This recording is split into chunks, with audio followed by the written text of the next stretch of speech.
Hey, and welcome to another edition of Kyle Meredith with. It's the interview series presented by WFPK at WFPK.org, Consequence, and the Consequence Podcast Network. Thanks as always for making your way here, for checking out the series.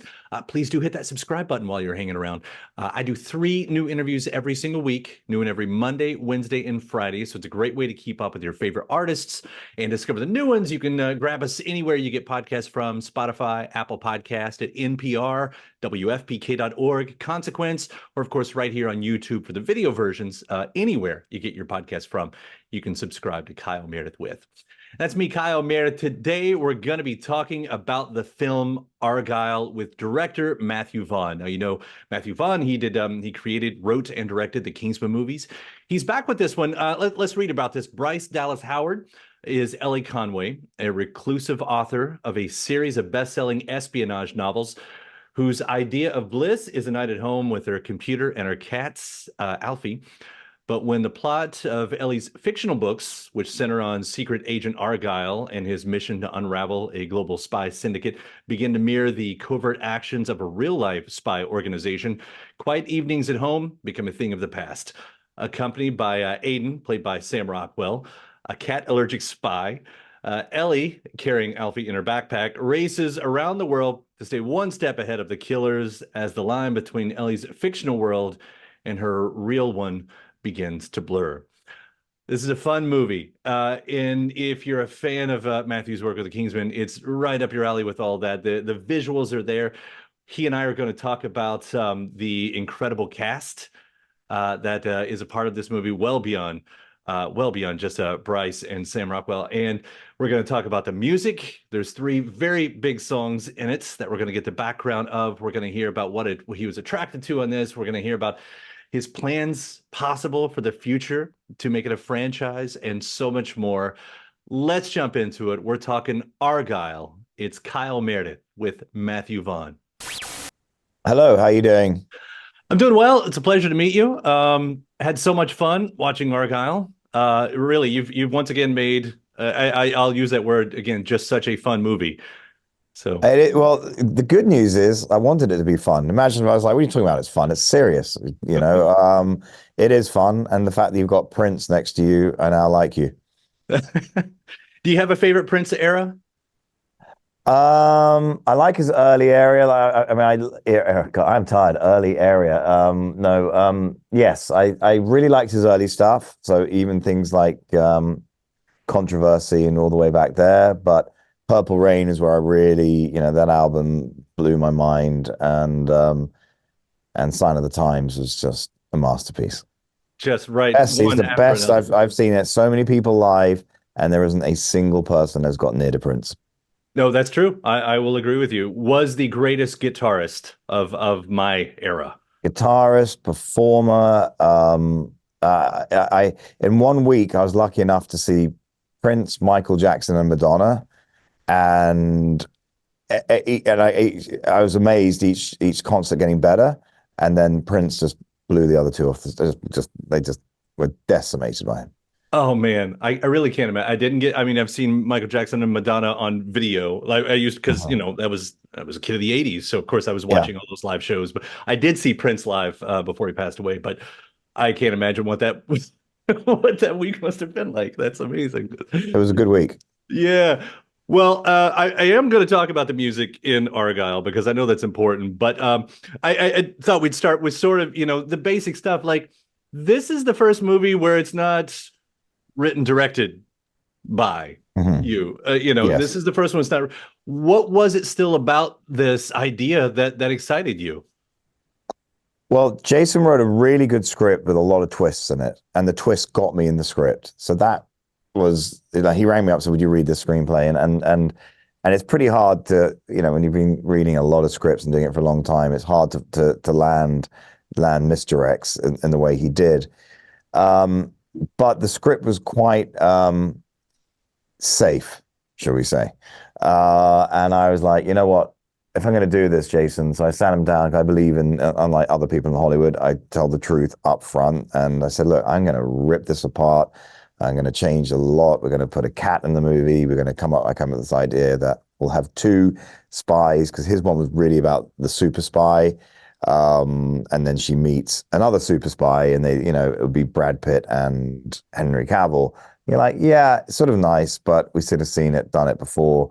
And I said, I want to do a movie where we have the super spy and let's call it the realistic rough spy, and seeing how these two people are on the same mission, do things totally different, but get to the same destination in a different manner. And that got me excited. And then I thought, in the third act, why don't we just do the most fun, feminine action ever done before and reinvent action for a woman? Mm-hmm. And we did it. Well, we tried to do it. I'm proud of it. So, and it was scary when we did it, because there were moments where you can see some people going, as usual, as he lost his mind. It seems to be a sort of a catchphrase I hear. But I don't know how many times one can lose your mind, but I seem to do it every time. It's a good talent to have, I guess. Yeah. I just think you've got to be brave and try and be original. It's our job, or my thing is my job, to entertain people. Sure. And entertain you have. It is like somebody asked, one of the publicists asked me, he's like, well, what did you think about the movie? And I was saying, it took Had the publicist seen the film, do you think? Because sometimes publicists ask, they need to know what it is. Offense, it's a good question. But I think my answer was, it actually took me a few minutes to find the flow, because at the beginning, we see this over the top, fantastical, in the story spy thing happening. And then there's the flashing back and forth, as you say, between the two spies. Like having Henry and Sam sort of playing the same person, but playing two completely, like, how was it to shoot that? Because it's not that you have to be lock in step with each other. It's almost, it feels like it's the opposite of that. Well, that was the irony, is it was very hard to shoot. We had to shoot the action sequences twice, right? So it's pretty hard doing it once, let alone twice. But they had to do the same choreography, but with a different interpretation. And it was, to their credit, they really rehearsed it. So they made my life a lot easier. And it was very funny to watch as well, because, and some of the jokes that you see, we did make up on the day. Because I was like, oh, hey, actually, these two stunt ladies, I said, go on, just give them a little peck on the cheek and let's see what happens. And so there was a really good creative camaraderie on the set. And I think that's what comes across in this movie. The fun came from that. There was a lot of us. There was no ego. We were all united, and let's make a fun, great movie and enjoy. And we all feel blessed, because we made this right at the end of lockdown. So we all got out of our houses and found each other and made a movie. I know this is one of those questions that, especially because of the type of movies you make and the cast you continually put together, but how does an ensemble cast like this actually happen? Because it feels like, as the old saying goes, it's amazing that any movie ever gets made. But to have a movie with this many top names, how do you do that? Well, if you don't ask, you don't get. And I've been incredibly lucky that that actors have tended to say yes. And I'm a director, and I say this to people. John Huston's first said it: directing is 90% casting. So I'm not like a conductor. So if you're an orchestra and you hire the best musicians, your job is just to keep them in time and guide them a little bit.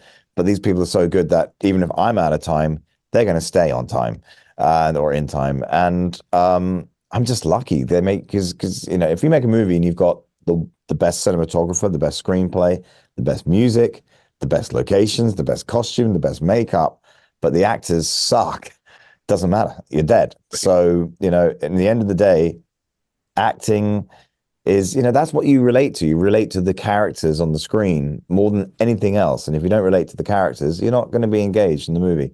Yeah. I've heard you say that you keep classic actors in mind at the beginning of the movie. Oh yeah, when I write, definitely. And because they're not going to turn me down, because I can't ask them to be in the movie. But secondly, it's just a little bit freer, and they're the people that inspired me. Like when we write music, I'm always going back to the characters on your wall, because that's where my love of film came from and the love of acting. So, and like with this movie, like Argylle, I was like, you know what, I want to cross between Sean Connery and Roger Moore together. And Aidan Wilde, the Sam Rockwell character, I said to him, I sort of want a little bit of Jack Nicholson, a lot of Gene Wilder, and maybe a dash of Bill Murray. And that's how it's in it. And then you can give references that we all understand, and then it becomes their own. But of course, I don't want them to be impersonating them, but just be inspired by them. Yeah, and then it's about finding that like that's what I wondered. Like at the end results, if you look back, like how close was the matchup? Who actually was cast versus maybe what you had in your head? Like how often does that really hit? It's virtually identical. Like, you know, on Layer Cake, I was saying to everyone, we got to find the new Steve McQueen. Mhm. All right. And Daniel Craig walked in and was like, that's my guy.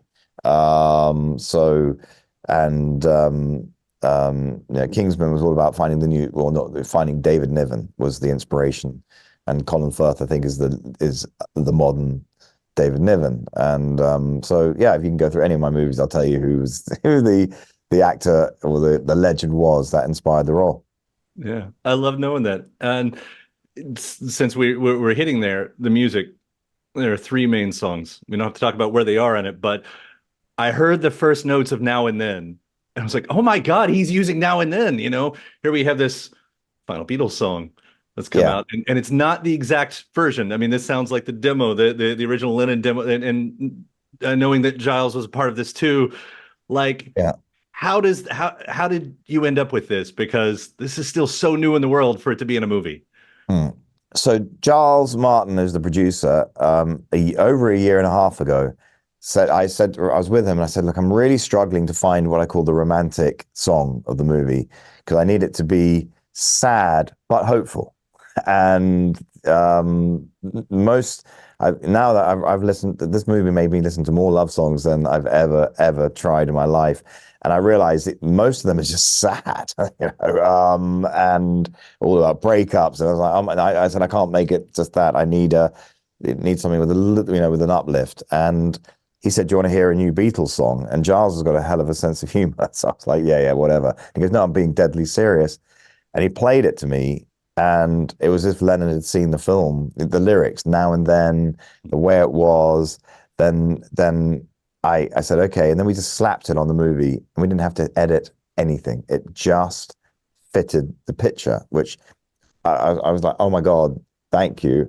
And then Lorne heard it and came up with the idea of doing some big orchestrations and it's one of my favorite themes now. I think when the orchestra belts that out at the end of the movie, I was like, oh, thank you, Sir Paul, Ringo, Harrison, and I mean, in fact, I'm even saying this, and Sean Lennon as well as John Lennon, and the idea that I got to actually work with the last Beatles song, what an honor! No other way of describing it, and a privilege. But boy, was it hard having it for a year and not talking to anyone about it. I was not allowed to talk. That I had to give my word. I wouldn't speak about it. So it's actually very nice to finally go. Can you believe this? Yeah. I mean, I can't imagine. I actually can't imagine that because of all the songs in all of the world, when we heard that there's one more Beatles song. And for me, Free as a Bird and Real Love were two of the most important songs of my, early teenage years. Wow. And to hear this final thing, and I've sat with it, and I also work at a radio station here in Louisville, and we've played it so many times. Are you from Louisville? Yeah, I'm in Louisville. Yeah. My partners in my bourbon. Oh. They make my Brown Foreman. So I've always promised them I'm coming out soon. I'm just worried I won't know how to leave once I get there, but I'm looking forward to going there one day. I know a lot of the folks over at Brown Foreman. That's yeah, it's good people. Yeah. Good Lovely bourbon. family. Good family, and even better bourbon.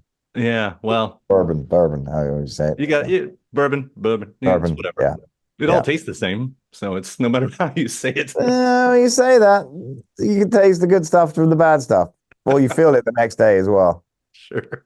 The Beatles. Okay, so the Beatles. I was also you've got Snow Patrol's Run in here. Also really great. Well, a different version of it. It's not Snow Patrol. It's Leona Lewis, sort of a big gospel-y, right, sort of anthemic version. Yeah. And then there's Electric Energy. Now I saw in the credits that you have a co-write on this song too. Is are you a co-writer on the song? Either that or I'm a liar. So yes, I am a co-writer. It was bizarre because we couldn't find a disco track for the Bakunin, that apartment action sequence, and we tried everything and it wasn't fitting.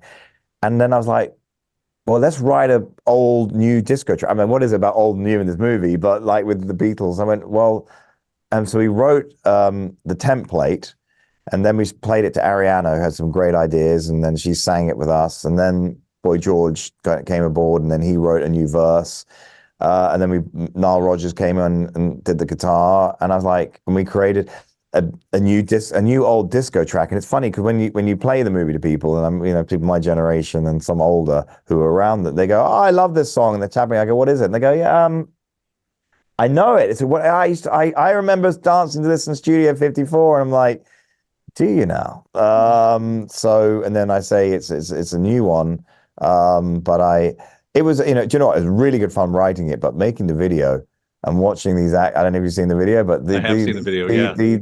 These actors revealed their true spirit of fun in this video, and so that was fun as well. So what level is Henry's level of fun in this video? Because that's obviously one of the best parts, to see him just being Henry. So Henry and I, when we on the movie, his opening sequence was a dance sequence with Dua Lipa. So Henry and I are quite kindred spirits that dancing isn't top of our list for fun, and we both admitted the bet, we're pretty good at dancing with a bar and alcohol in our hand, watching people dance, and maybe we'll nod our head up and down.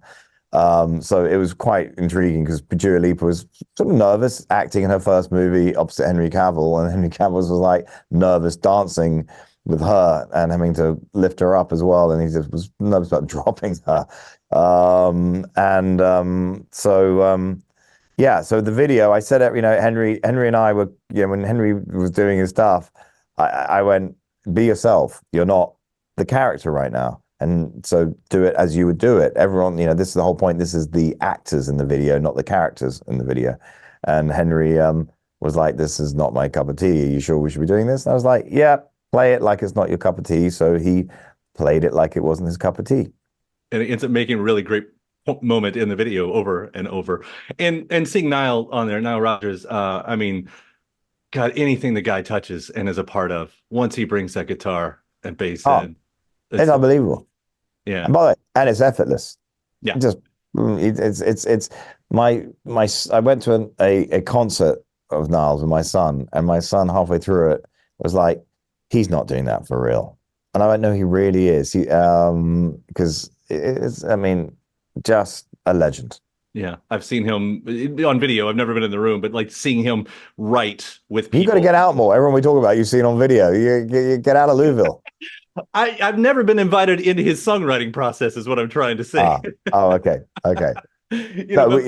Yeah. Watching him in these songwriting, it's just like you can't imagine how easy it just comes to him, and then knowing what he's been a part of. Bowie. Resurrecting, and not that Bowie needed resurrecting his career, but putting him into the pop world just by. He gave Bowie his most commercial album of all time, and one of his great. Modern Love.